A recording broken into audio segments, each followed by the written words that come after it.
Number 10. 28 opponents in 28 hours. During Scott Snyder's run on Batman, we also got to take a look back at Batman's past and his time training prior to being the beast of a man and hero that he is today. One such flashback saw a younger Bruce Wayne take on 28 opponents over the course of 28 hours. During a trial in Norway when he was just 24 years of age, Bruce refused to kill his opponents, so each hour a new one was added to the ring, or the pit, I guess. The hope was to get him to accept the fact that he would have to kill. Even when completely exhausted and in the face of potential defeat, Bruce refused. As a result, he still managed to be the victor in the end, because when more men were needed to continue the fight, they refused to enter the pit he was in and fight him. They were just too scared. Number 9. Broken skull. At this point, I wouldn't be surprised if Batman has broken every bone in his body. So it's not surprising that one of those bones happens to be in his skull. He was actually really lucky too. He only suffered a linear cranial fracture after a fight with Dr. Death during Scott Snyder's 0-year story arc in issue 26 of the 2011 Batman series. Dr. Death knew a lot about bones and used his super strength and knowledge to try at one point to basically pull apart Bruce Wayne's skull. As he wrapped his hands around Bruce's head and proceeded to squeeze and pull, younger Bruce was saved by the appearance of Jim Gordon, who shot Dr. Death and successfully scared him off. While I'm sure Bruce Wayne here was only a few moments away from having his skull completely crushed or disassembled, he instead gets off with just a fracture. Still, a fracture is a break in the bone, so technically his skull was still at least slightly broken. And friends, before we move on to this next spot, if you are loving this list and you want more lists like it, I mean, Batman has survived a lot of crazy stuff because plot armor, be sure to let us know by giving this video a thumbs up. Number 8. Broken back. Breaking your back is a very severe injury, but not if you're Batman, and if you happen to know superpowered healers who can help speed along your recovery a bit. For this classic moment, you need to visit the story arc known as Batman Nightfall. A lot of people are amazed at Bruce's survival as a hero from his devastating defeat at the hands of Bane, who, yes, broke Batman's back over his knee. But in all honesty, if you have a spinal fracture, you can actually recover from that. Although the amount of time, treatment, and surgery needed to do so all depends on how severe that spinal fracture is. Bruce himself, even with all his money, was still out of commission for months while he had Azrael take over for him as he focused on his own recovery. Eventually, he would recover and return. Not only that, but it seems as though this is an injury that doesn't often even resurface frequently, nor cause any kind of limitation on his ability to fight as Batman. Now, that is amazing. Number 7. Leap of faith. Bruce's final act during his time of training was to base jump off of the top of Wayne Tower. Yeah, it was pretty intense, and I imagine a frightening final lesson. Bruce had experience training in base jumping before, but even then, his first attempt in Gotham at doing so, didn't go so well. In the first story in New Talent Showcase 2018, titled Batman Leap of Faith, we learned that Bruce did not land so smoothly from that jump and ended up with a dislocated elbow and a dislocated shoulder, a concussion, and some road rash. All in all though, he got off pretty easy. I'm just surprised he even managed to survive that. It's funny, but while I can't imagine Batman jumping off of Wayne Tower as like an established hero and full-grown adult, I cannot imagine anyone surviving that first jump, including like young Batman. I feel like that would be crazy. But I guess, how can you ever take more jumps without having first made it through your very first jump? Number 6. Gas tank explosion. This one comes from the Batman animated series, from a really awesome episode too, The Man Who Killed Batman, episode 51 of the animated series. Here, Sid the Squid appeared to be the man who accidentally became responsible for Batman's death. During a scuffle, Sid falls over a roof ledge, and Batman reaches out to help him back up. However, part of the ledge then gives way and dings a propane gas tank which lays below, damaging it. As Batman pulls Sid up, he himself seems to lose his balance and falls down toward the tank just as it explodes, leaving only a tattered piece of his cape behind. While the explosion is large and deadly enough that it seems though no one would be able to survive, we later learn that Batman somehow swung to safety and faked his own death as part of his own plan to solve a crime. Number 5. Jean's planetary-sized stroke. Sometimes I think about some of the things happening in the Krakoa era, and when I remember all the history of these characters, it blows my mind. Like when, for example, during Grant Morrison's new X-Men run in issue 150, Magneto was revealed to be Zorn, although thankfully we'd actually get an entirely different Zorn later on, and Magneto here used an electromagnetic pulse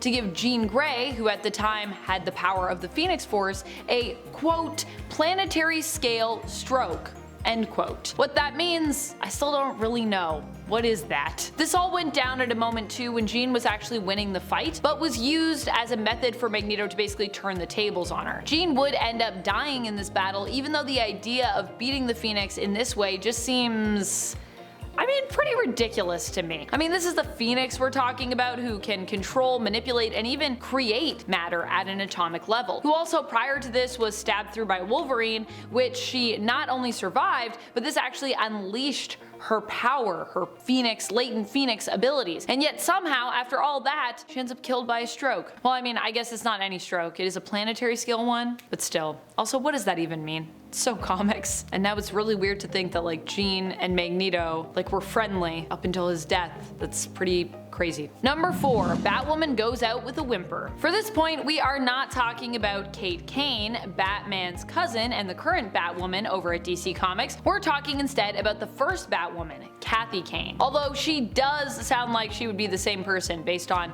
both of her names. This version of the character, however, was actually not related to Batman and was even a bit of a love interest for him, as well as a female crime-fighting partner. However, apparently neither her skills nor her connection and long-standing relationship with the Caped Crusader would protect her from getting unceremoniously fridged. Long before the term was ever coined, I believe. In issue number 485, more than 250 issues after her first appearance, she was killed, get this, off-panel, when Batman was knocked out. The League of Assassins had come for Kathy and Batman was unable to stop them. While he was knocked unconscious, she was killed, and of course we don't get to see any of that because he was knocked out and we're following his narrative, not hers. So with her death really only served as well to give Batman motivation to go after the League of Assassins, so there's also that point. Very unfortunate. Number 3, Green Lantern sees yellow. Yep, what a ridiculous way to defeat Green Lantern, but this was the approach that was taken in Frank Miller's Batverse. In All-Star Batman and Robin, The Boy Wonder issue number 9,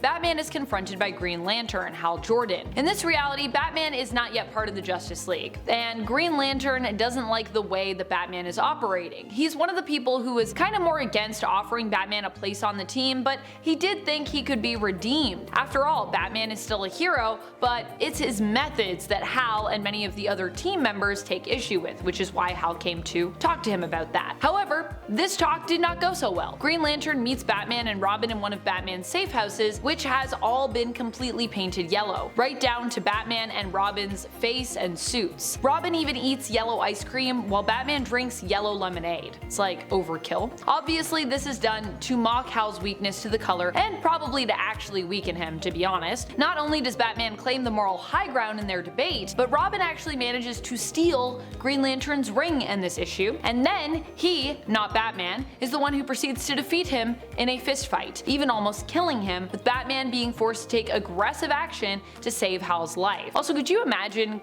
being in the ambulance that comes to this emergency call? You come into this safe house, everything's yellow everywhere, that would be so weird. Oh boy.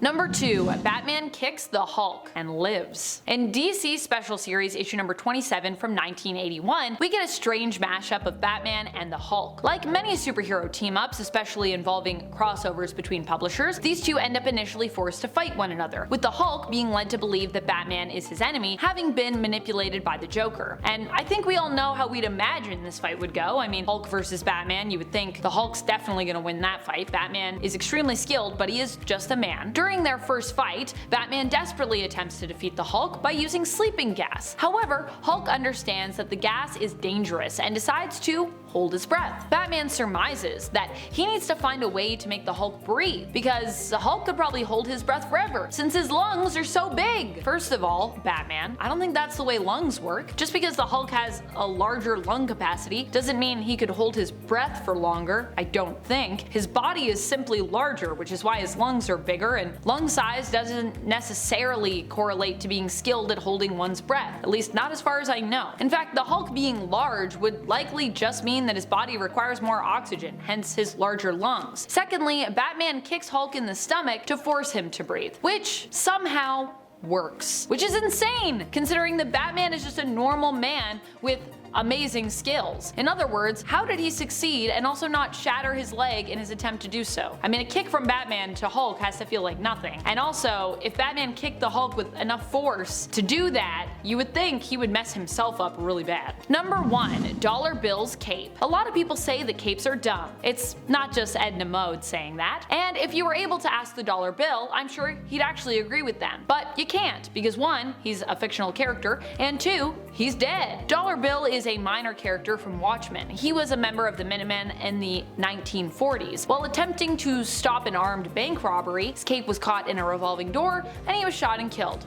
So, no capes! Number 10. Willing himself out of a cosmic cube. In Captain America issue 446 in 1968, the Red Skull has captured Captain America inside a cosmic cube, making Steve live in a fantasy where he saves Dr. Ernstein, Bucky never dies, and he gets to see his mother, giving him the goal of defeating the German stash. You know, the task he was created for. His whole dream inside the cube is created from his subconscious desires. It's much like a real dream, where some things just don't make much sense at all. The dream takes place during World War II, but some people have cell phones, and there are technologically advanced airships. That kind of thing. Eventually, Cap and Bucky Barnes make their way to the bunker that the German stash is supposedly in. But just as Steve is about to enter, his subconscious Bucky stops him. Bucky talks to Cap about how things here don't make much sense, how he's supposed to be dead, and how him saying all this is the Captain's subconscious just trying to break through. His subconscious tells him this is a dream. All of a sudden, Captain America is outside the cube and just outside the door to the Red Skull instead. Even the Red Skull is shocked that Captain America has the willpower to break out of a cosmic cube. Number 9. Smashed through multiple walls, beaten, and has a building dropped on his head. In Captain America Volume 4, number 31 and 32, Cap goes to visit his flame at the time, Rachel Layton, also known as Diamondback, who was working undercover for Red Skull. She turned on the Red Skull though because her love for Steve had grown and she couldn't kill him, which resulted in the Red Skull killing her. When Steve arrived, the Red Skull attacked in his superpowered suit. The fight involves Steve being thrown into and through multiple brick walls and through floors of an apartment building, being beaten rather ruthlessly by the Skull, and having the entire building demolished on top of him.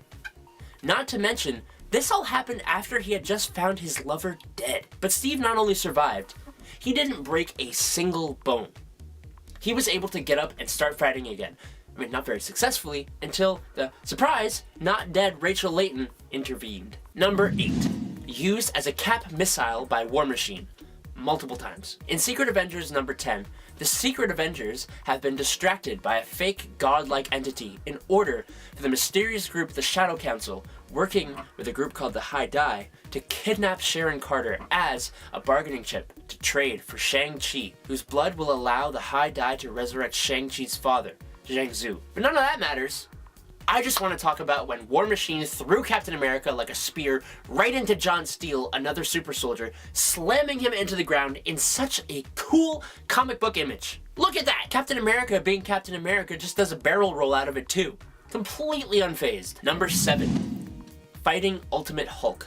In their first real battle against the Hulk, after he goes on a rampage through the city, the Ultimates try to bring down the big green guy. Giant Man and Iron Man both fail in their fights with Hulk, which is when Captain America enters the fray, dropping a whole tank on top of him. A tank that has Cap sitting inside of it. But this is the Hulk. And no puny tank dropped from hundreds of feet in the air is gonna stop him. Banner rips through the tank and engages Captain America directly. Or should I say that Cap engages him, putting up a hell of a fight, punching him in the face, kicking him where the sun don't shine, and shield bashing Hulk all over, until Hulk starts to absolutely pummel him. Luckily, Thor comes in to take Hulk's attention away, but he lived. He survived. Number 6. Having the super soldier serum sucked out of him. In Captain America Volume 7, Issue 21, the villain Iron Nail had gained control of a giant helicarrier mech called Gungnir, which is honestly really cool looking, and was using it to attack and destroy the city of Nirovekistan. I'm so sorry if I messed that up. The captain had infiltrated the mech and was confronting Iron Nail inside. Now look, his name may be lame, But in their fight, he actually stabbed Captain America multiple times with tentacles that pulled the super soldier serum right out of his body. This caused Steve to be depowered, and on top of that, it rapidly aged the Captain, right as Steve was about to save the day too. Just kidding! Cap won, throwing his shield into Gungnir's core, and with the help from Sam Wilson, the Falcon defeated Iron Nail and escaped the mech. Halfway through into number 5, CW Flashpoint. The CW Flashpoint is nothing like the Flashpoint we saw in the comics, with those aside from his mother being alive. This time around, Barry still has his speed, he just hasn't used it to become the Flash. Instead, he uses it to be creepy and steal something out of Iris's purse so that he can say she dropped it. This timeline gave Wally speed and made him Kid Flash, along with Edward Claris becoming the rival. But the main issue of this episode was going to be that Barry was losing his memories of the original timeline and subsequently his speed. As for how this wasn't instant, I don't know, but at the rate that it was going in the show, I'm surprised that Barry was able to release Thawne in time for him to reset the timeline. If Thawne hadn't have been captured, or Barry had just let his timeline set, in theory there would have been no Thawne. Since Barry was never the Flash, Thawne would never have to become his greatest enemy. So technically, if Barry reset the timeline, nobody would have known and Barry's life would have been perfect. Exactly what he wanted. I'm surprised that Barry didn't realize this and he just kind of let things go back to the way they were. I'm also surprised he didn't lose all his memories because he definitely should have. And at 4, the end of time.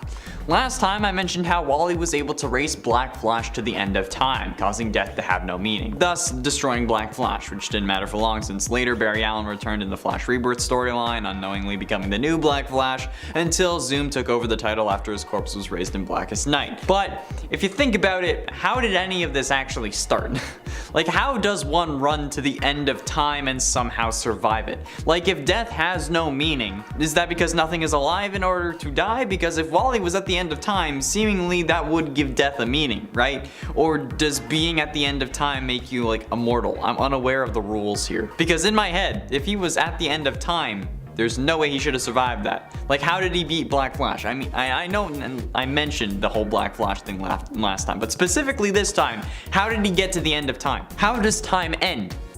Great, now I'm in an existential spiral. Getting close to the end in number 3, Dominators. Dominators are a race of extraterrestrial beings from Swan Moon. They are conquerors intent on maintaining the status quo in the universe by any means necessary, and with the unpredictable metahumans being their prime targets on Earth, and the primary antagonists of the Invasion crossover event on the CW. 65 years after an incident in 1951, with the appearance of metahumans, especially Barry Allen, the Dominators returned to Earth, prefaced with a warning to earthly authorities that they meant no harm, though were in fact planning a war. 4 ships crash landed, and one of them was in Central City, spilling forth with Dominators. As they headed down towards Earth, the mothership followed them. At this time, the Dominators were also about finished with their super weapon that they had intended to use to wipe out all metahumans on Earth. They threatened to drop it unless Barry Allen had surrendered himself within 24 hours, which he refused, after everyone convinced him not to.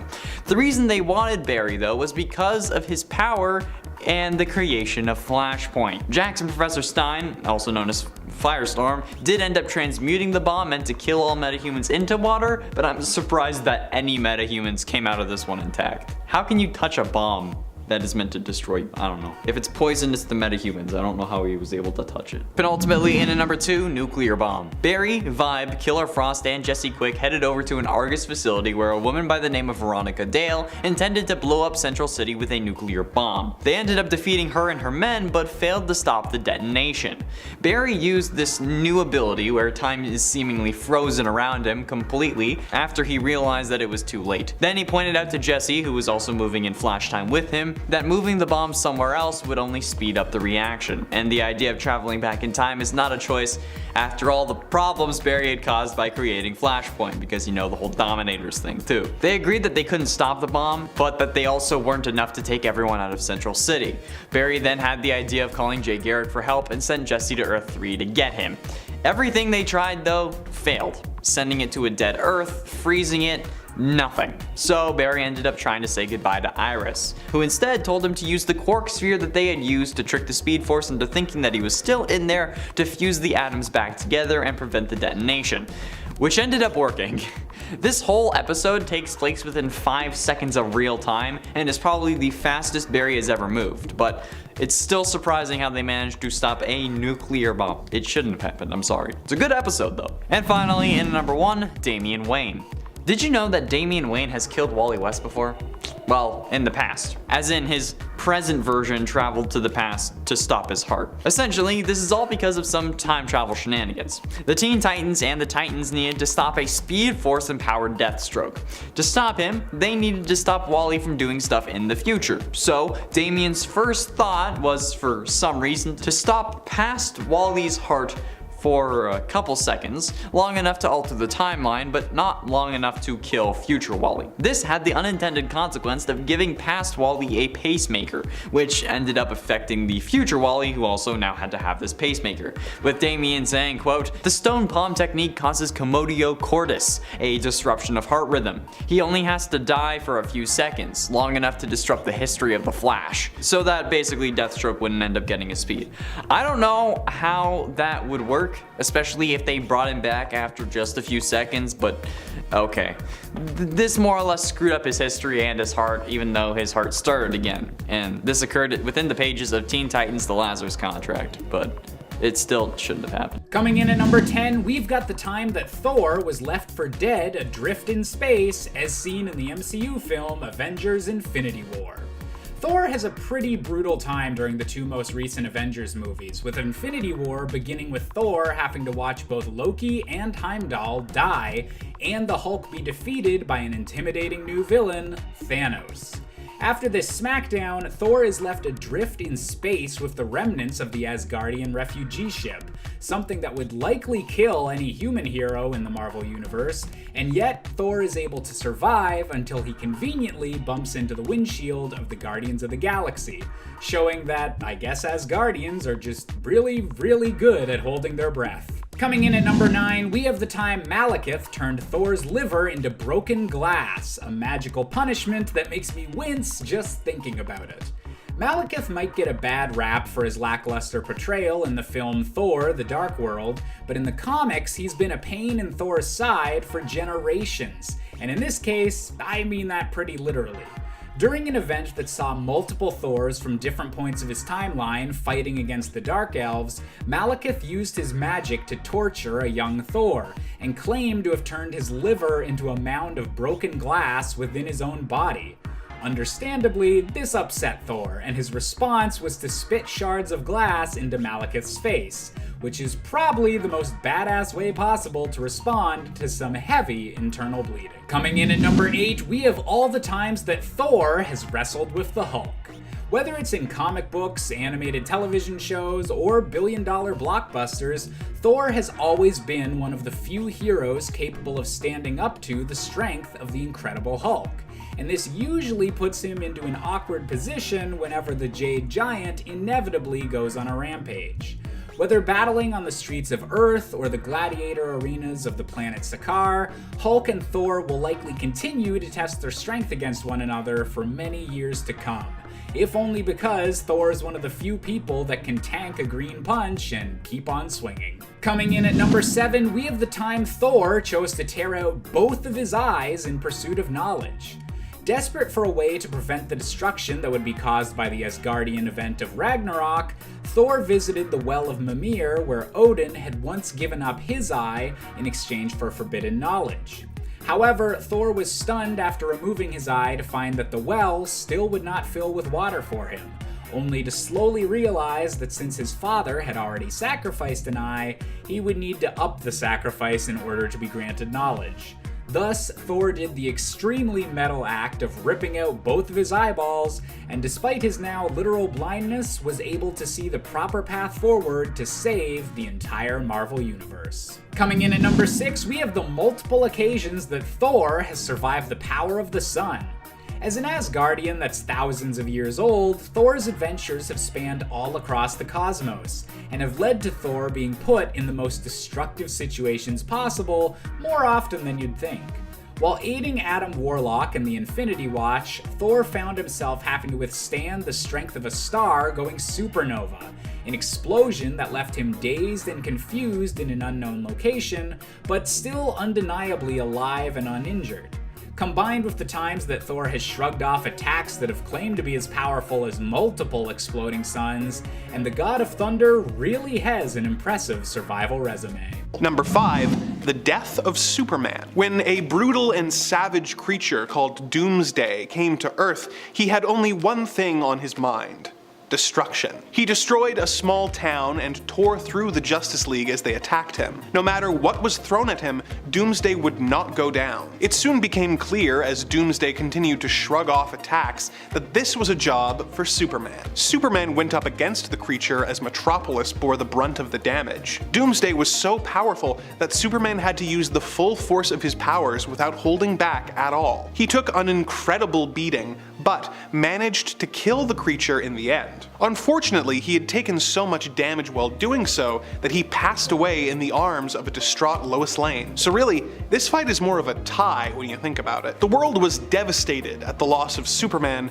as they mourned their hero in a massive funeral and wondered what would become of them now. Perhaps the most devastating element of this affair was that Superman's parents, John and Martha Kent, weren't able to attend their son's funeral as his secret identity would be compromised, and because Superman was entombed at a Metropolis memorial, they were unable to bury their son and instead had to bury a few of Clark Kent's possessions instead. Number 4, a death in the family. The Joker has made a long career of making Batman miserable by racking up massive body counts while enacting twisted schemes to bring Gotham City to its knees. Batman is usually able to stop the Joker before he achieves his ultimate goal, but sometimes the Clown Prince of Crime gets the better of the Dark Knight. The most infamous example of this was when the Joker captured the second Robin, Jason Todd. He beat him with a crowbar and left him in a warehouse that was rigged to explode. Batman almost got there in time to save Jason, but Robin was blown to smithereens. Batman tried to arrest the Joker, but in a bizarre twist, because the Joker was acting as the ambassador to Iran at the time, he was not charged with the crime due to diplomatic immunity. Batman did stop the Joker from completing his plan to gas the UN, but considering that Batman considers losing Jason his greatest failure, that kinda makes it the Joker's greatest win. And considering how much trauma the incident caused Jason once he returned to life, and the fact that it drove him to become a murderous vigilante whose relationship with Batman is tense at best as a result, it has been a long-lasting and fruitful victory for the Ace of Knaves known as the Joker, and a bitter defeat for the Dark Knight. Number 3, the Ultimatum Wave. In Ultimatum, Magneto has been driven mad at the loss of his children and decides that rather than destroying humanity in order to make the world safe for mutants, he's just gonna kill everyone. He uses a doomsday device and his powers to shift the world off of its axis, causing disasters all over the globe. Much of Europe, including all of Latveria, is frozen under a layer of ice, and New York is hit by a massive tidal wave. Millions of people all over the world die in the attack, including Nightcrawler and Hank McCoy. Magneto then sends out more of his minions to destroy the heroes, causing the brutal deaths of several more heroes, including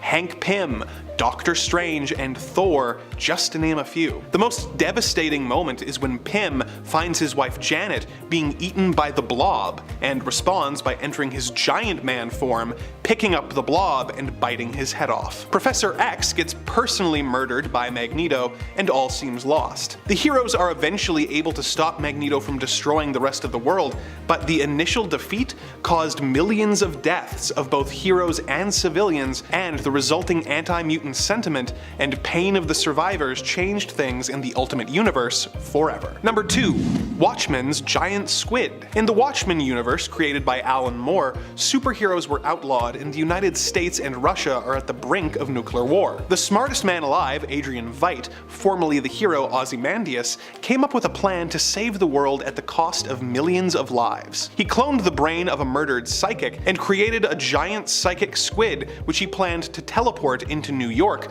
where it would kill millions of people with a psychic attack, making the world think that they were under attack by aliens, causing them to unite against a common threat. It's slightly more complicated than that, but it's kind of hard to explain, and frankly, you should just read Watchmen if you haven't already. His plan was uncovered by the heroes of the book, who went to Veidt's Arctic palace to confront him and try and stop him. But after explaining his evil plan, he clarified that he had already enacted his plan 35 minutes prior, and that they were too late to stop him. In order to preserve the peace that had been brought about as a result, the heroes were forced to go along with the charade that Ozymandias had concocted. Number 1. Green Lantern loses a planet. In the Cosmic Odyssey series, when the anti-life equation became a sentient creature, it split itself into 4 pieces. These anti-life aspects each went to a different planet, forcing Darkseid and Highfather to team up with Earth's heroes in order to stop them. Martian Manhunter and the Green Lantern John Stewart were sent to the planet Xanshi to deal with the threat and defuse a planet-destroying bomb. The two tracked down the explosive, but feeling that Martian Manhunter was out of his depth, an arrogant Stewart used his power ring to trap Martian Manhunter in a bubble and send him away, telling him that he would only slow him down. Unfortunately, when Green Lantern got to the explosive, he discovered that it had been painted yellow, making him incapable of defusing it with his ring. It went off, and though the ring protected Stewart and Manhunter from the blast, the planet and all of its inhabitants were killed due to the Green Lantern's arrogance and carelessness. Martian Manhunter was understandably furious at Stewart, and the Green Lantern was obviously racked with guilt that never really went away. He certainly grew from the experience, but there are few things more devastating than failing to save an entire planet because you were overconfident in your own abilities. Number 10. Superman's new costume. Superman at one point had a new costume made for him. The costume was created for him by Lex Luthor, but Superman apparently didn't recognize his bald nemesis because he was in a disguise, i.e. he was wearing a wig. The other fail here on Superman's part comes from the fact that there was literally something built into the suit that he should have noticed. A giant ball of lead. Well, maybe not a giant ball of lead, but a sizable ball of lead. You'd think Superman would see that and immediately be suspicious, because although yes, he can't actually use his X-ray vision on lead, that makes it a lot more obvious that like, hey, that's lead. The lead actually contained kryptonite, Superman's weakness, and Luthor designed the suit so that he could trigger when the lead would be eroded away by acid to reveal the kryptonite, which would weaken Superman at the most opportune time. Also, Superman, this suit is just not very good. How did you not notice something was up with this? It literally has a giant green box across the chest that just reads in blocky letters Superman, and it's bright yellow with purple accents. Bruh. And friends, before we move on to our next spot on this list, if you love what we do here at Top 10 Nerd, why not show us you love us by clicking that like? Number 9. Big Barda is defeated by her own weapon. At one point, Big Barda is living on Earth and she has her purse stolen. The man who steals it takes chase, not realizing who he is just stolen from and that a powerful weapon, her Mega Rod, is in that purse. While escaping into the sewers, he runs into another being from Apocalypse, Sleaze. Sleaze takes the purse, and when Big Barda finally catches up, surprises her by knocking her out with her own weapon, because he knows how to use a Mega Rod. He later would use the Mega Rod to control Barda's mind and will, and even tried to force her and Superman to make a raunchy tape together using Barda's Mega Rod. Oh geez, Sleaze. Ugh. Number 8. Wonder Woman is bound. One of the dumbest ways that Wonder Woman has been defeated actually correlates to one of her most classic and well-known weaknesses, being bound. In fact, traditionally, this only worked if she was bound by a man. Doing so would reduce her to becoming simply mortal, stripping away all her godlike powers and abilities. Although, to be fair, even a normal woman might be strong or skilled enough to actually escape these bonds. So you would think Wonder Woman might also be. And yes, I understand that this weakness also has symbolic significance for this character, but relative to the character and how powerful she normally is, it's still kinda dumb. Because it's like, yeah, you're powerful all the time, but if a man bounds you, that's it? You just lose it all? Wow. Harsh. Number 7. Hulk loves puppies. If you can believe it, at one point Hulk was actually defeated by his love of puppies. This was revealed to be a method that S.H.I.E.L.D. used to successfully calm Hulk down. Hulk has even stated in the comics before that his favorite animal is a dog, so I guess this makes sense in that regard, but that doesn't make it any less ridiculous. Hence why it's on this list. Number 6. Barbara Gordon forgets her training. This has always been a weird superhero defeat that has baffled me personally. So Barbara Gordon is Batgirl, right? And yet in The Killing Joke, which admittedly is a story that initially was intended to exist purely outside of canon and still sort of does, Barbara is accosted by the Joker pretty easily. Now granted, this was while Barbara was in her civilian form and was visiting her father, Jim Gordon, at his home. So she goes to answer the door and is surprised to see the Joker there, who shoots her in the stomach. I understand being surprised, and I understand not wanting to reveal your identity as Batgirl, but come on. This is Babs! I feel like she could have handily disarmed the Joker here with everything else I know about her and how skilled she is. Or at least she should have been able to, in my headcanon. Maybe I'm being unreasonable to assume this, but I really don't think so. Also, I feel like even if you're like, oh, I gotta protect my secret identity by doing nothing, you can still do something. I mean, you are Jim Gordon's daughter, so I feel like people would assume you have some kind of combat training. Number 5. Corrupted by endless rage and bloodlust. One of the things that almost completely consumed and overwhelmed the Venom symbiote was its sense of rage. This started possibly when it was kidnapped and weaponized by an alien arms dealer, but progressively got worse with time as it soaked up the emotions of its hosts when it came to Earth, especially Spider-Man. There was a lot of emotions with Spider-Man. Eddie Brock was a big part likely of the Venom symbiote's sense of rage as well, but even then the symbiote became too aggressive for even him, and at one point he actually had to be like, I think I'm out. Later it would bond with Matt Gargan, which definitely made things a lot worse. The only thing that would save it from all this rage, hate, violence, and bloodlust, which it couldn't seem to really escape, was being reunited with the symbiote Hive during its time bonded with Flash Thompson. Here, the Venom symbiote was purified, allowing it to go on in the world without drowning in emotional turmoil, and freeing the symbiote to truly become a hero while bonded to Flash as Agent Venom. Number 4. Devoured by a dragon. Well, sort of. It was more like Venom was like enveloped by a symbiote dragon. This was when Eddie Brock first ran into Null and learned the darker history of the symbiotes, including the history of his other, the Venom symbiote. Venom was fighting with Miles when they came to, and that was when Null and his symbiote dragon arrived, or well, a version of Null. In reality, this was not Null's true form, as he was still far away and not really fully awakened yet, but he was beginning to wake up. And even as a sort of symbiotic projection, this version of Null was still quite strong. After blowing up the dragon, it reformed and then kind of enveloped them while they talked with Null, which they probably didn't realize until it was too late. In the end, Venom only escaped because of the help of Miles Morales' Spider-Man, who distracted Null just long enough for them to get away, cutting through the dragon, who it turns out was in mid-flight once more, only to plummet down to Earth. Another thing, they survived because Venom had now gained the power to make wings, probably as a result of its interaction with Null and his dragon.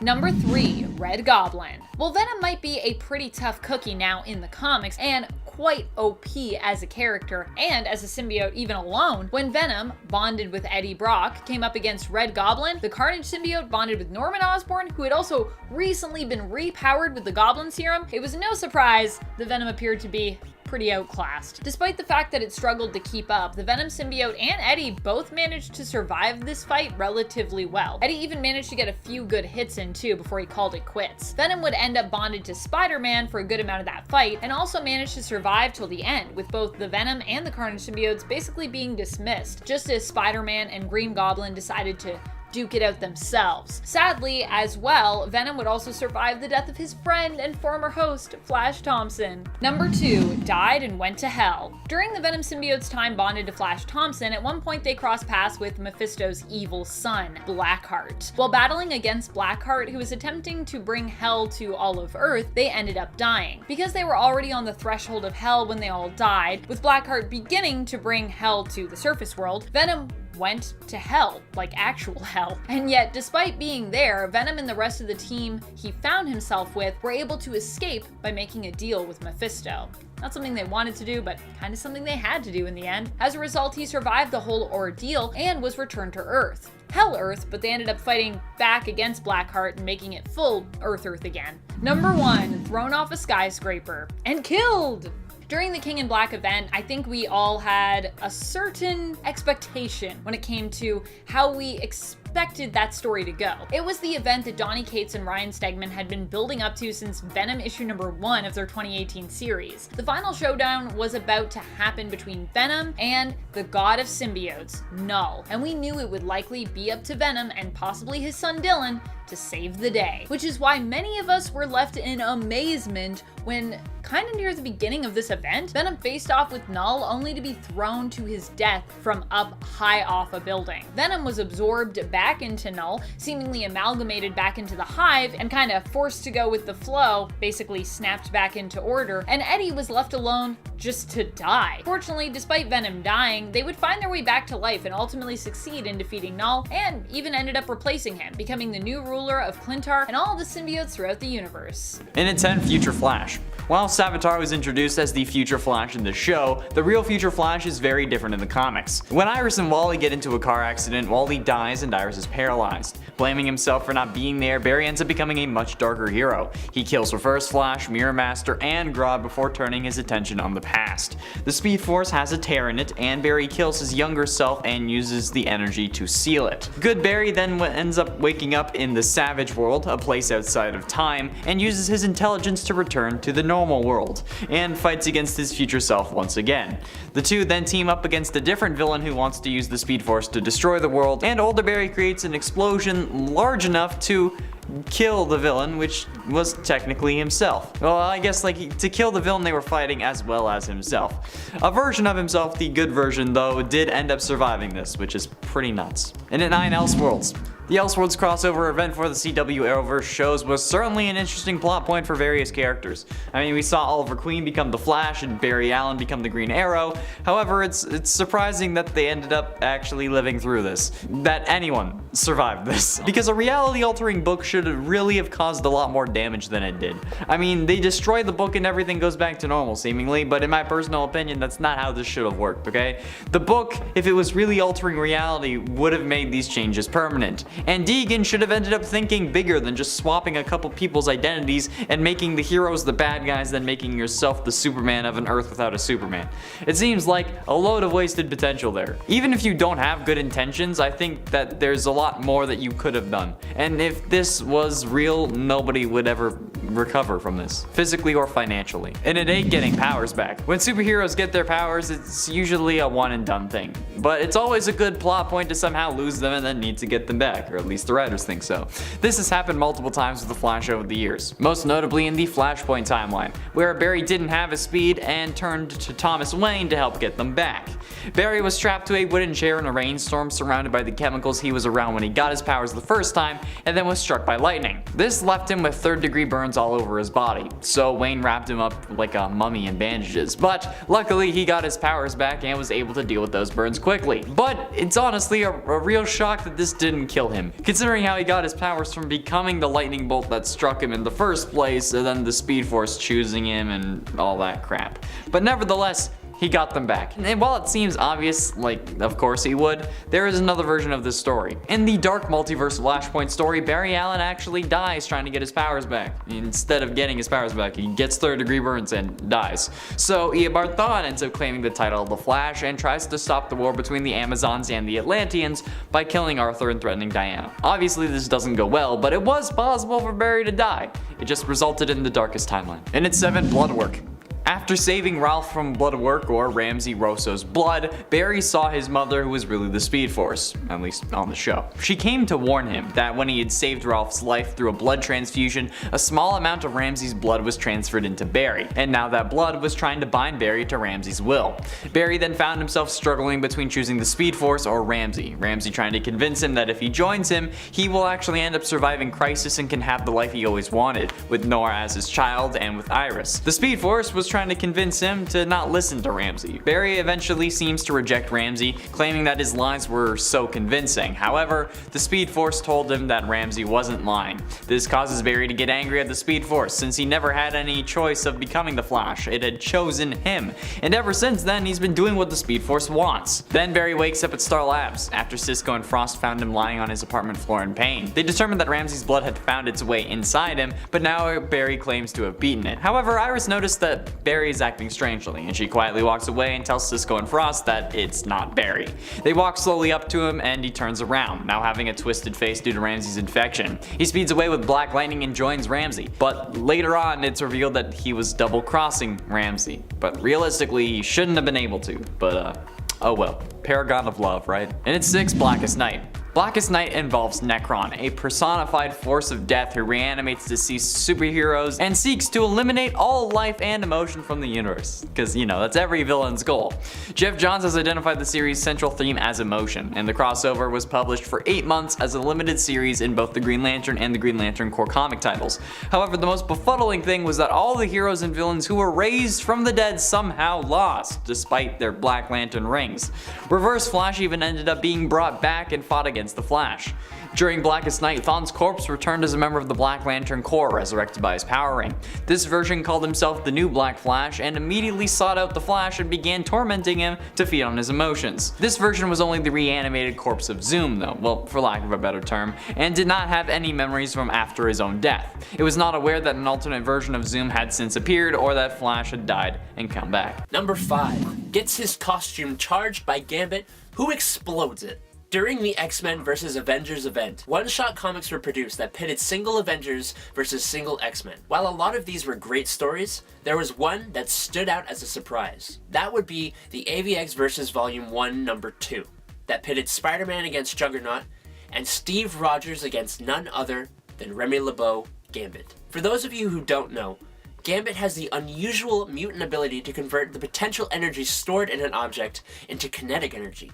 Basically, turning objects into bombs. Captain America is, well, Captain America though, and he gets a little cocky, not thinking much of the X-Men. After failing the obvious tactic of using Cap's shield as a kinetic bomb, Gambit surprises Cap, charging Steve's armor and catching Steve off guard with a huge explosion. But when the dust settles, Gambit did nothing but get Cap's full, undivided attention. Cap rushes Remy, using his shield to guard against Remy's charged playing cards, and takes him out with a swift uppercut. I'm still a huge fan of Gambit though, can't lie. Number 4, a backhand from Thanos with the Infinity Gauntlet. During the iconic fight between the Avengers and the Mad Titan armed with the completed Infinity Gauntlet, Thanos easily beats almost all of the Avengers. Near the end of the fight, only Captain is left, and he calls Thanos out to battle him one-on-one. Cap's got some great lines here. As long as one man stands against you, Thanos, you will never be able to claim victory. A swing from the Mad Titan, and a dodge from Steve.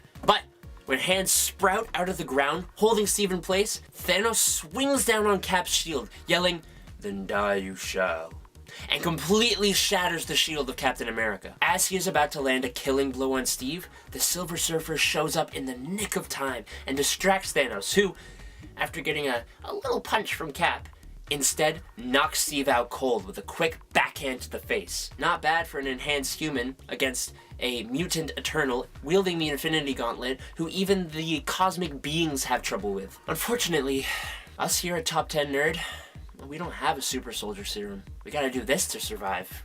And it's because of you guys that we are able to do that. When you guys subscribe and like our videos, it lets YouTube know that we deserve to be here.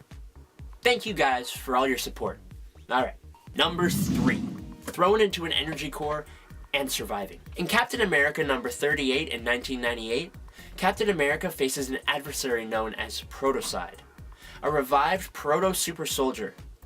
Protocide was given fake memories that back in World War II, Steve Rogers had killed him to remain the only American super soldier, which obviously isn't true. During a fight between the two, and a ton of Hydra agents, Cap saves Protocide from falling into an energy core. How does Protocide thank him? By throwing Steve into the energy core to kill him. Steve somehow survives using his shield as a platform to stand on while trying to think of a way out of the core.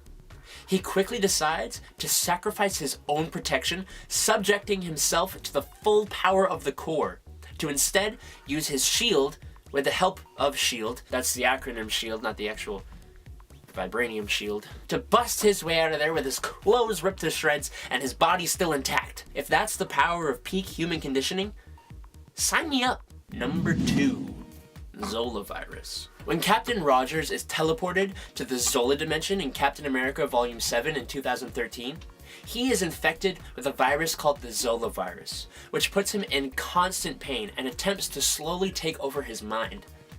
While in Dimension Z, Steve gets his butt beat by Jet Zola, Arnim Zola's daughter, who counters his every move, almost breaking his back, and pushes him into a crowd of mutates who chew him up a bit. Then his ribs are broken and beaten by gamma-mutated cloned monstrosities of himself called Captain Zolandia. He gets blasted by Zola using his robotic body, and to top off the fight, he falls off of a cliff. Cap then just gets up, and using a knife, he cuts the Zola virus out of his chest. He cut a hole in his own chest and went on fighting. His mother did tell him getting back up was always the right thing to do though. Number 1, getting capped in the dome. Captain America has been shot so many times it makes 50 Cent jealous. Cap's been shot in the gut from a sniper, shot in the shoulder, shot in the leg multiple times and didn't even notice or care. But did you know that Steve Rogers has been capped in the dome? In Captain America and the Falcon issue 13 in 2011, Captain America takes a bullet to the dome that was meant for Sam Wilson. He was immediately rushed to hospital, and though he put up a fight, he was pronounced dead at 3:08 a.m. At the beginning of the next issue though, he suddenly wakes up, with the cause of his revival being placed on his, and I'm quoting this, unique metabolism. Captain America died for a grand total of 12 minutes that day, but he survived because of his metabolism. What? Number 10, Deceased Batman. In the Deceased universe, the world is infected with an anti-life virus that infects people and turns them into zombies when they look at a screen. This story is apocalyptic in nature, so naturally there are a lot of brutal moments of heroes being killed by the zombie hordes. Probably the most devastating of them is what happens to the Bat family. Nightwing and Tim Drake are infected by the virus and go to Wayne Manor and attack Batman and Alfred. They bite the Dark Knight, infecting him. Alfred is forced to put down Dick and Tim with a shotgun, and Batman tries to slow the infection by getting into one of Mr. Freeze's cryosuits. He puts together a package for Damian containing a batsuit for him and turns. Alfred is forced to put him down with a shotgun and leaves the cave, thinking about how he had to put an end to 3 of his children. To make things even worse, in a later story in this universe, it is discovered that there is actually a cure for the virus, and Alfred has to grapple with the fact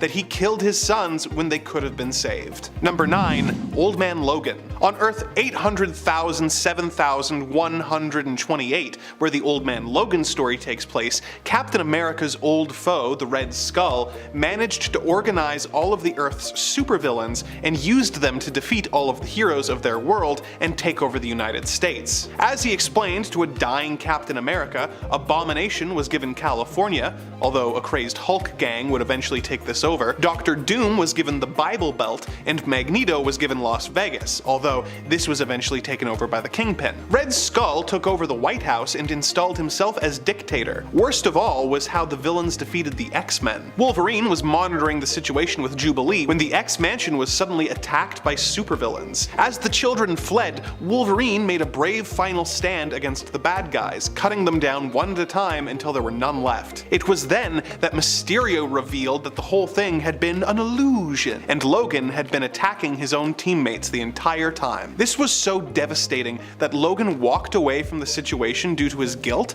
letting the villains take over and vowing to never pop his claws again. Number 8, Injustice Superman. One of the most devastating defeats that we've ever seen is the one that broke Superman's spirit and turned him from a hero into a villain. In the world featured in the Injustice games and comics, the Joker has become bored with dealing with Batman and decides to try his luck going up against the Man of Steel. Joker brainwashed Superman into destroying Metropolis as well as Lois Lane and his unborn child. This caused Superman to snap and set aside all the morality that he was known for, and he brutally killed the Joker. This began a chain reaction of events that led to Superman deciding to punish all of the criminals and reshape the world in his image, becoming more unhinged and violent the more power he seized, eventually becoming a full-on dictator, who Batman was was forced to fight with an insurgency. The Joker may not have survived his encounter with Superman, but the fact that he was able to make him destroy everything he loved, break his moral code, and turn into the very thing he was fighting against,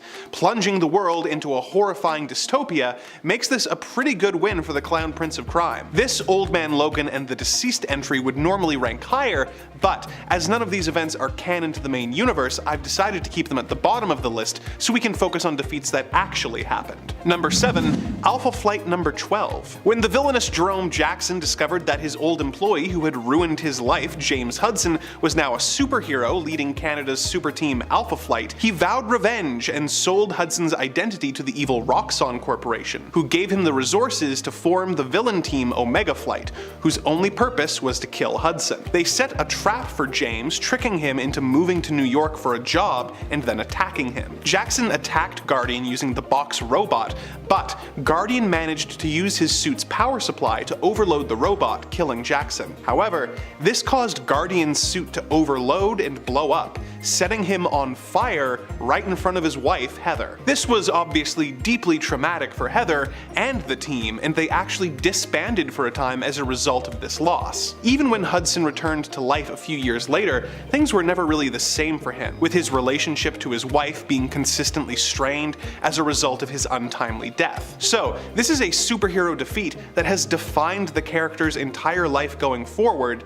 coloring it with an inescapable misery. Number 6. The death of Gwen Stacy. For a lot of his early run as the Green Goblin, Norman Osborn had no memories of his criminal activities, due to the Goblin being a separate personality. Green Goblin tangled with Spider-Man several times over the years, with Goblin eventually swearing to bring misery and pain into Spider-Man's life as revenge for always stopping his schemes. He eventually was able to follow Spidey and watch him change in an alley, discovering that he was really Peter Parker. Osborn eventually became aware of his Goblin side and embraced it, and concocted a scheme to ruin Spider-Man's life. It's not actually a particularly complicated scheme when you think about it. In Amazing Spider-Man number 121, the Green Goblin kidnapped Peter's girlfriend, Gwen Stacy, and then threw her off of a bridge. Spider-Man managed to snag her with a web, but the whiplash caused by her sudden stop caused her to break her neck. So, the Goblin achieved his goal of causing Peter as much pain as possible. Coming in at number 5, we have the Norse event of Ragnarok. In ancient prophecy spelling both doom and rebirth for every living being in Asgard, the concept of Ragnarok has been used for multiple events throughout Thor's lifetime, and even adapted into one of the best MCU films. In the comics, however, Thor spent many years attempting to prevent Ragnarok, and when Asgard was finally fated to be destroyed, Thor defied the gods who had created the Asgardians and destroyed the World Tree, ending the constant cycle of Ragnarok and relocating Asgard to float directly above the state of Oklahoma. Definitely an odd way to end a story about the end of the universe, but hey, at least Thor's still alive. Coming in at number 4, we have the time Thor was destroyed by, who else? The Destroyer. During the big relaunch of Thor's self-titled series during the late 90s, Thor once again had to face off against one of his earliest foes, the Destroyer, as it relentlessly attacked the rest of the Avengers. In a stunning twist for a first issue of a new series, Thor was actually killed by this version of the Destroyer and sent to the realm of Hell, where Thor had to bargain and fight his way out of his imprisonment to return to Earth and save the rest of the Avengers. Does it still count as survival if you actually did die, you just don't stay in the afterlife though? Who knows at this point in the Marvel Universe. Coming in at number 3, we have the time Thor was turned to glass and then shattered by Thanos. In the MCU films, Thor and Thanos built up quite the intense and personal rivalry over just a couple films, but their confrontation in the comics version of the Infinity Gauntlet storyline somehow managed to knock the God of Thunder even lower. Thanos' reality-warping powers were put to use during his final battle, and just when Thor seemed ready to bring his hammer down on Thanos' head, the God of Thunder was turned to glass and then shattered, a humiliating defeat against a villain who, at this point, had complete control of the laws of the universe. Better luck next team-up event, Thor. Coming in at number 2, we have Thor surviving 3 direct attacks from the celestial Arishem. If you've seen Marvel's Eternals in the past year, you know just how huge Arishem is. And with Celestials being some of the most powerful beings throughout the entire Marvel universe, they are not creatures you want to mess with. However, after believing Arishem had killed his father Odin, Thor relentlessly attacked the Celestial with his hammer, refusing to back down even as Arishem brought his full strength down on him, finally claiming defeat by throwing the Celestial's own magical sword through his chest, even if by the end of this fight, Thor looked like his entire costume had been put through a shredder. And finally, coming in at our top spot, we have the time Thor survived the torture of the God Butcher for over 2 weeks. Gore the God Butcher has been one of Thor's biggest foes for the last decade of comics, and this year we'll finally get to see the villain on screen portrayed by Christian Bale in the MCU film Thor: Love and Thunder. In the comics, Gore is attempting to murder every deity across the Marvel Universe, and after capturing a young Thor, boasts that even gods of torture can only last moments under his interrogation techniques. Amazingly, Thor held out against Gore's torture for 17 days, before finally being able to free himself due to the arrival of his Viking allies.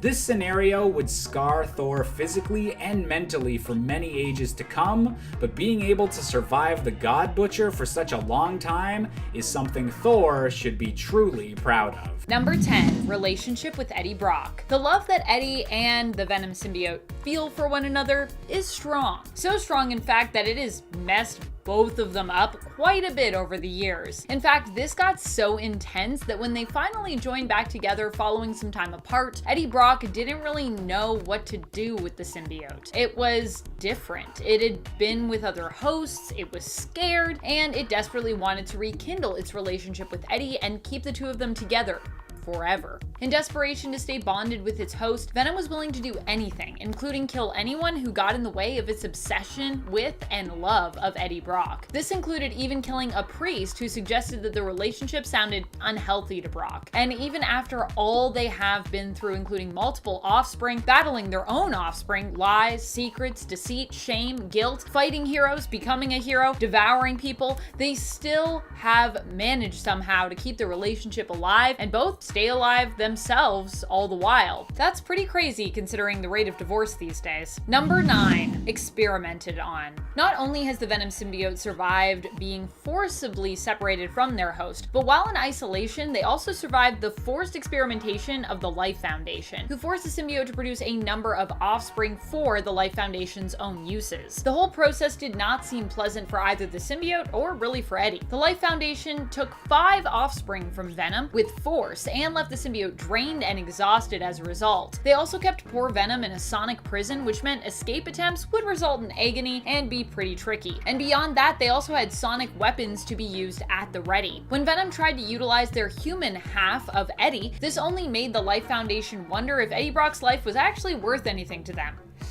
Yikes. And friends, before we move on to this next spot, if you are loving this list and you want more Venom lists, be sure to let us know by giving this video a thumbs up. Number 8, escaped Null. Well, really, I suppose that Venom was outcast for refusing to follow Null, but still, I'm surprised that the symbiote survived that entire falling out. Based on what we saw of Null during the King in Black event, he seems like a ruler who would be more inclined to destroy those that refuse to follow him as opposed to letting them go. Or, you know, just like make them rejoin the Hive forcefully and take away their individualism, which is also what happened. Still, the Venom symbiote in issue 35 of the 2018 series, which is also Legacy issue number 200, shares with Dylan that this is why their name, which is actually not something pronounceable by humans as it is communicated through vibrations associated with the emotional spectrum, is so different from the other symbiotes around, because they were cast out of the Hive. Perhaps Null believed that casting out the Venom symbiote would have been enough to kill them, but if that was his thought process, it seems that he greatly underestimated this little symbiote that could. Number 7, Lee Price. Anytime I go back to reading these issues with Lee Price, it just breaks my heart and kind of ties my stomach in knots.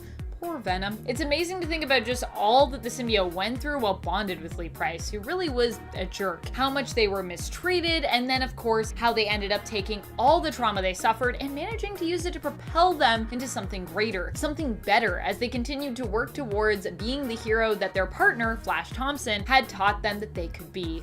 Yay! Venom at this time as well needed a host, so they didn't really have much of a choice but try and stick with Lee because that was the only option at the time, despite the fact that they disagreed with his morals. Lee Price was really awful to the Venom symbiote, and not only that, but also made some pretty bad decisions just in general for what kind of activity the two of them would get involved in. Fortunately, Venom was able to survive their relationship and come out of it much stronger even. Silver lining. Number 6, escaped symbiotic prison, which is pretty crazy when you consider that technically the Venom symbiote was also on the death row of symbiote prison. That's right, they were ready to eliminate the symbiote for wanting to bond with his hosts, working with them as a team as opposed to dominating them. This could be a different version of the story where the Venom symbiote was kicked out of the hive, or it could be something that happened later after the symbiote was kicked out, which seems to be what the canon is leading us to now. Either way, instead of being vaporized following its imprisonment where it was to be studied by the other symbiotes, it only managed to evade its sentence by sheer luck, it seems. The prison lab in which it was being held was transported to Battleworld, where the symbiote was then released by Peter Parker, making its first appearance in terms of comic book history. Number 5, buried alive. What would our part 2 be without some more times that Batman was buried alive? As I said on my part 1 of this list, Batman getting buried alive is so weirdly common in comics that we might actually be able to do a list about just the times he managed to survive that. This time he was buried alive in the DCAU in the direct-to-video animated film Justice League Doom. Doom is definitely inspired by the comic book story arc Tower of Babel, where Batman's defensive contingency plans for the rest of his League teammates, should they fly off the handle or turn evil, are basically used against him and the League. In Doom, the Legion of Doom, led by Vandal Savage, uses these to their advantage, and incapacitates the rest of the League after Batman is buried alive in his own father's coffin. Batman not only escapes, but also manages to help Cyborg save the fellow members of the League, as well as save the Earth from Savage's evil plan to eliminate 2/3 of its population. Number 4, fighting Superman. Really, when you think about the fact that Bruce Wayne is just a man, I mean an extremely skilled and intelligent and determined man, still just a man, it's impressive to think how he has gone toe-to-toe with so many superpowered opponents. During Frank Miller's Dark Knight Returns, one such superpowered opponent happened to be Superman himself. And this wasn't peak physique Batman either. This was Bruce's like an old Batman, coming out of retirement basically to take on Superman. Batman, of course, seemingly dies in his fight against Superman when he appears to suffer from a heart attack during their final fight. But of course, this was all a clever ruse. There was no heart attack. In reality, Batman just ingested poison to fake his death, and the kicker is that Clark actually knows that's what happened, but is, gonna be cool about it. Kinda makes you wonder if this whole fight actually needed to happen in the first place, really. And in Hush, a younger Batman doesn't just survive fighting a mind-controlled Superman commanded by Poison Ivy to kill him, he completely beats Supes, so there's also that. Number 3, Joker ruining his life. During the events of Joker War and leading up to it, Joker attempted to completely ruin Batman's life. And I feel like in many ways he kind of succeeded. He took all of Bruce Wayne's money and used it to turn Gotham into a war zone. Batman was struggling on all fronts here. Not only that, but leading up to the events of Joker War near the end of their Dark Design story arc in issue number 93 of the 2016 Batman series, Batman ended up fighting Deathstroke and being stabbed straight through the thigh. Ouch. Deathstroke was working for Joker, it turned out, and the Bat ended up being in pretty bad shape even going into that war because of this. Not only was his money and health taken from him, but Joker had Punchline also blast him with her own special brew of Joker Venom, blended with some fear toxin, a little bit of Bane's Venom juice, which left him wrestling with his sanity and struggling to discern reality for a good amount of the story. Number 2, just a torso and a head. In the Dark Multiverse, the worst kind of gruesome survival becomes possible. Although he be an alternate Batman and Bruce Wayne, he is still Batman and Bruce Wayne, so I think we can count this one even though it is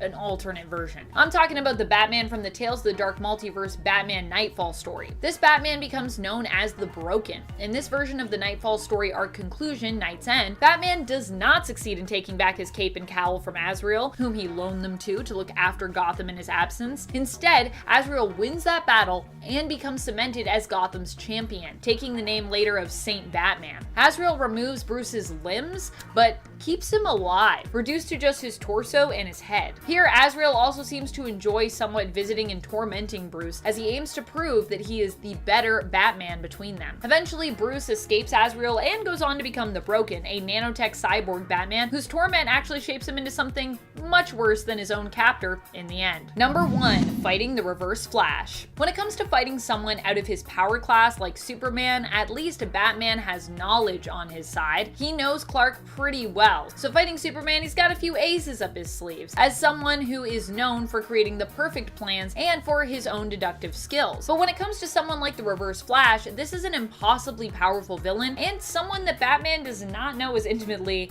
in the slightest. So what's a Bat to do? Well, mainly just stall for time. Batman uses what he knows to make a plan. He knows he can't win against Reverse Flash, he has some knowledge of how the Flash would handle a fight like this, and fortunately, he knows that his friend, the Flash, Barry Allen, will be back at the Batcave shortly, which means he really only has to survive until Barry gets back. Counting down the seconds till Barry returns, Batman simply does his best to stall and survive, knowing that the Flash can take Thawne on. Fortunately, he not only survives till then, but he also gets lucky when Barry is late, with Reverse Flash picking up the Watchman button that was in the Batcave, traveling to the other pre-New 52 reality, and ultimately getting zapped by Dr. Manhattan and killed before he can return to Batman's and the New 52 world.